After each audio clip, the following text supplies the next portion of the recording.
Bum bum bum bum bum bum bum bum bum bum bum bum. The Peter Dislike Show.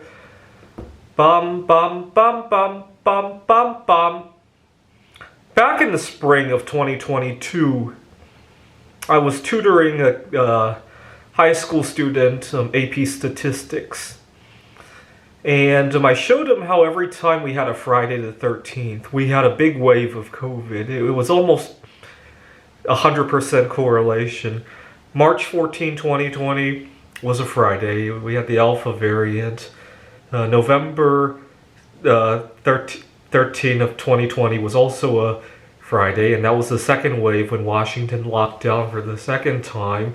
And then August 13th of 2021 was a Friday, and that was the big Delta wave, where hospitals closed down. We hit 1 million deaths, and all the other drama that happened.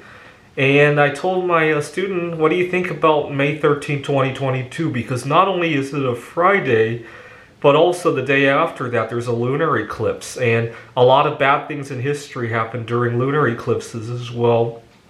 He said it was all a coincidence.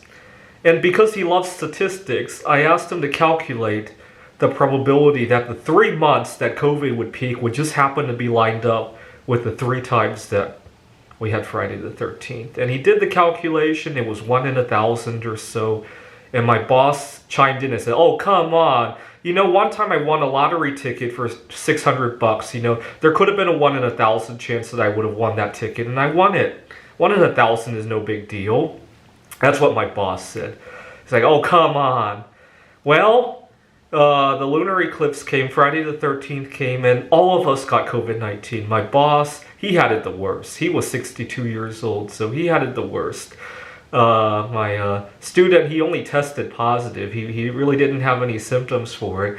I felt like there was a lump in my throat, but that quickly disappeared. I didn't develop long COVID or anything that time around. And we all made a good recovery, and I came back and I said, guess what the probability is now? Now that there are 4 Friday the 13th, and all of them had a COVID peak. And he redid the calculation, and it was 1 in 20,000. And I was like, are you going to believe me now? Well, I guess he got his way, because January of 2023 was also a Friday the 13th. We didn't have a COVID wave, but instead we had RSV, we had monkeypox and all that. Well, October 13th of 2023 is going to be a Friday, and there's going to be a solar eclipse a couple days after that. And also, who is that singer? Thomas Rhett. He sang about meeting his wife on October 14th, and that's kind of significant because in 1972, Chicago, the band Chicago sang about Saturday in the Park on the 4th of July. And then when the 4th of July fell on a Saturday, we had a big COVID wave. So anytime a singer sings about a particular day, you got to be careful about that as well. But now we have the Erie's COVID wave. I prefer to call it the Eras wave for Taylor Swift. And the reason for that is I really despise when Taylor Swift comes into Phoenix. It's almost like a COVID wave when she does, because of all the traffic it generates. And I was living in Airbnbs at the time. It causes a spike in the price, and then I have to move out to my car. And because of that, I really despise when Taylor Swift is in town. And also, I was working at a tutoring center in Phoenix last year, and I got a lot of prejudice. I had colleagues who would want to go out to see concerts or sporting events, maybe not Taylor Swift, but other events like that. And my boss would be okay with it, but every time I wanted to go out, he had a problem with that, mostly because he felt that it wasn't a priority. I didn't have family members, I didn't have kids. I only got to take 1 day off during that whole 8-9 months that I was there, and I told him that I was going on a date with a girl. I wasn't, but that's what I told him because I knew that's what he would accept.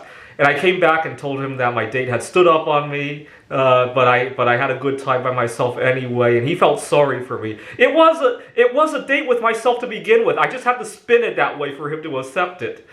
But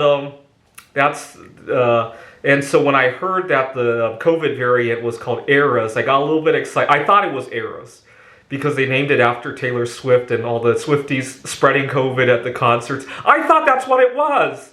So I'm going to call it the Eros variant now. This is the Peter Dislike Show. Bum bum bum bum bum bum bum bum bum bum bum bum. The Peter Dislike Show. Bum bum bum bum bum bum bum.